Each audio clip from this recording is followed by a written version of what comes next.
Here we are today talking about active listening.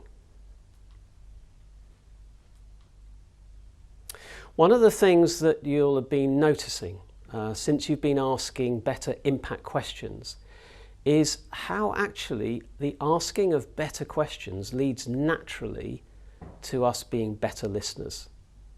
I will frequently say that in all the teaching and coaching I've done over the years, I don't really teach people to listen better. I teach people to ask really impactful questions. And what you'll notice as you've been asking those better questions is how curious you've been becoming. And curiosity is one of the most naturally attractive human qualities. It builds trust. It invites people to tell us the truth. And as we get more curious, we naturally ask better open questions.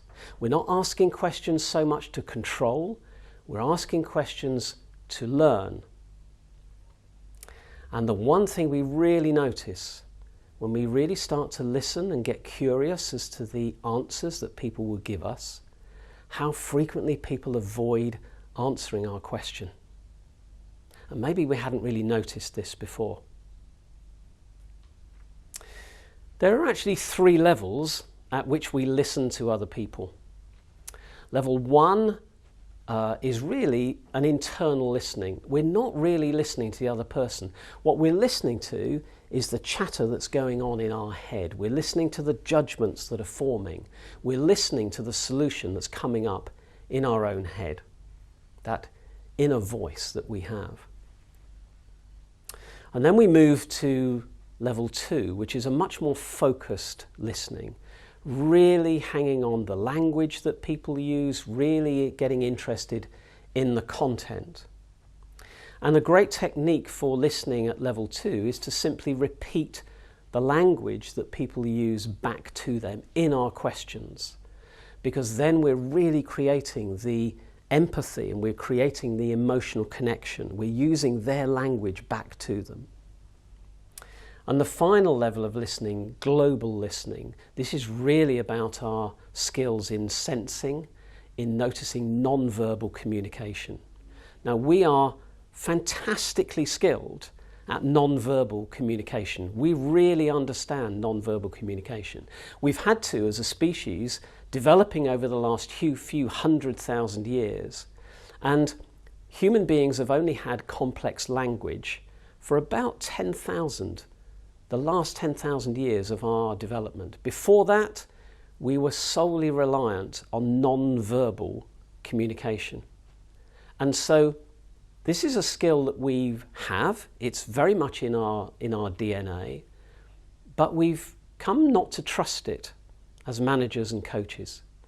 And I'm asking you to really get back in touch with that and to trust the sense that you have of what somebody is communicating. The reality is that we know when someone is not telling us the truth. We know that. We sense it. And it's not that they may be deliberately lying to us, but they may be in denial. They want to distract. They want not to acknowledge the issues that they may have to address. And in this video, the next few minutes, we're really going to focus on those top 2 levels. And it takes effort and it takes a lot of practice. But this is again just reintroducing ourselves to a skill. It's a basic human relationship skill. So the reading of non-verbal signals, really being able to trust our senses, and noticing that what we sense from other people is a great source of material for us to give them feedback of what we are sensing, and then getting them to react.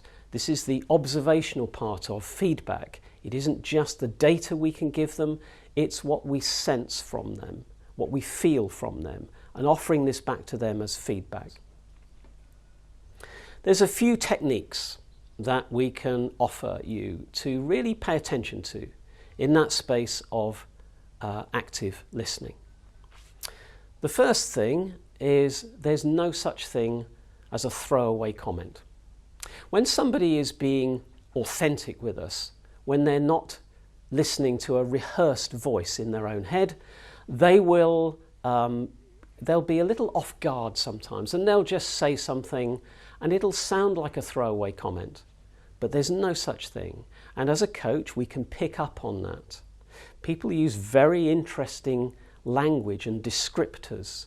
And if we're really paying attention, sometimes all we need to do is to put the words back to them. Even as simple a question as, what do you mean by that? Getting them to unpack what it is that they mean when they use a certain set of language.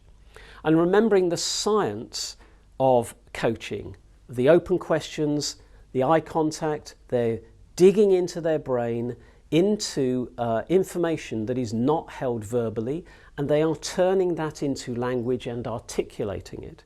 So actually having them go through a process where they have to explore more deeply what it is that they really mean and articulate that is an incredibly valuable process to give to another human being, an autonomous human being who may be the subject matter expert, and getting them to really, really be clear about their strategies and about the solutions that they're going to put in place. There's a little phrase that comes from the world of psychotherapy, and it says this: when the mind moves, the body moves too. So we always know when a thought has flitted across somebody's brain, but they're not expressing it. It might just be a little smile comes across their face. It might be a little look away. It'll be maybe a micro expression.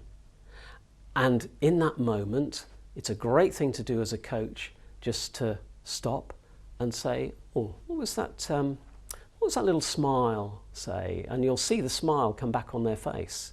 And they will then articulate to themselves that unspoken thought that just came across their mind. And as we do this, we are continually communicating to them through our coaching that they are safe, that we are completely trustworthy. And notice that there may be a sentence that they can't finish. They get halfway through a sentence and their brain says to them, oh no, hang on a minute, don't finish that sentence because I don't like where this is going. I may have to make a commitment to take an action in a moment that will cause me some discomfort. And if we're really listening in, we will notice this. And again, what the coach does in that moment is just gently interrupt and say, oh, so how would that sentence have finished?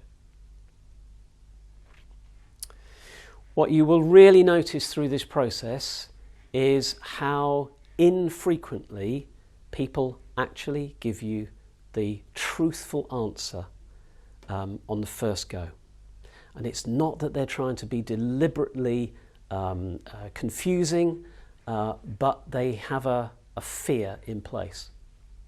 And so the rule says there are sometimes three answers in order to get to the truth.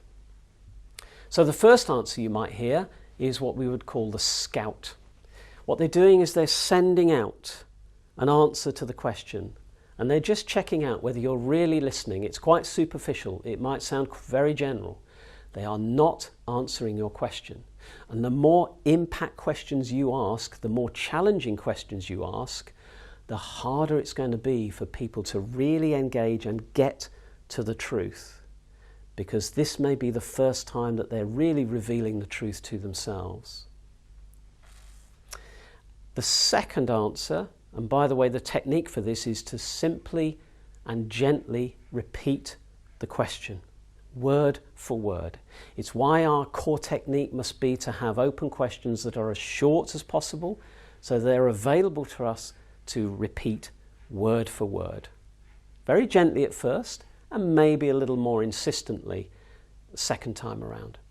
So if we repeat the question, they will then realise that the first answer they've given us was superficial.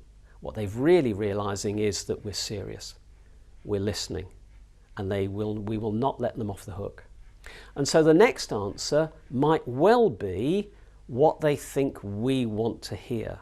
If there's any pressure still in the system for them, they may well be guided to give us back the answer that they think we want to hear.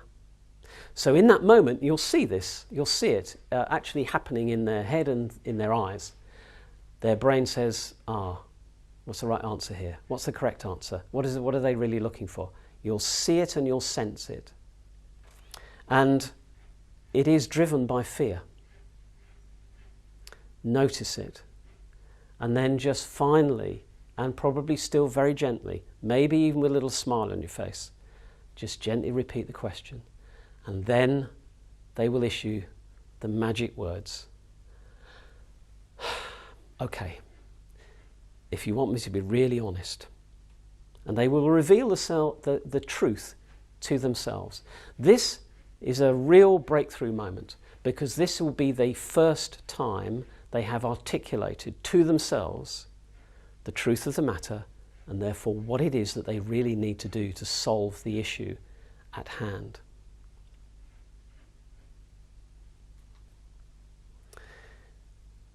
So finally, to summarize, I guess, when we are in active listening mode, every question will come from them. Now, if we're following the GROW model, of course, we've got our template, which we can hold on to in the back of our minds.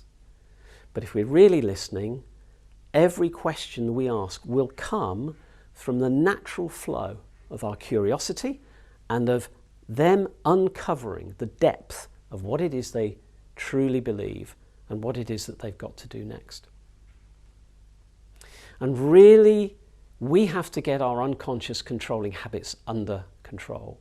We have to really notice just how frequently a thought will enter our head and our question will contain our agenda, or it will contain our solution. Get this under control. There is a time coming at the end of a coaching conversation when you can give your advice, when you can give your feedback, when you can give your direction, but not until the end. And just have the GROW model as a template in the background, as a structure that you can rely on to always know where you are in the coaching conversation. 5 minutes in the back of an Uber, maybe getting to the W part fairly quickly, or maybe deliberately not getting to the W part. A half-hour one-to-one, going maybe all the way through.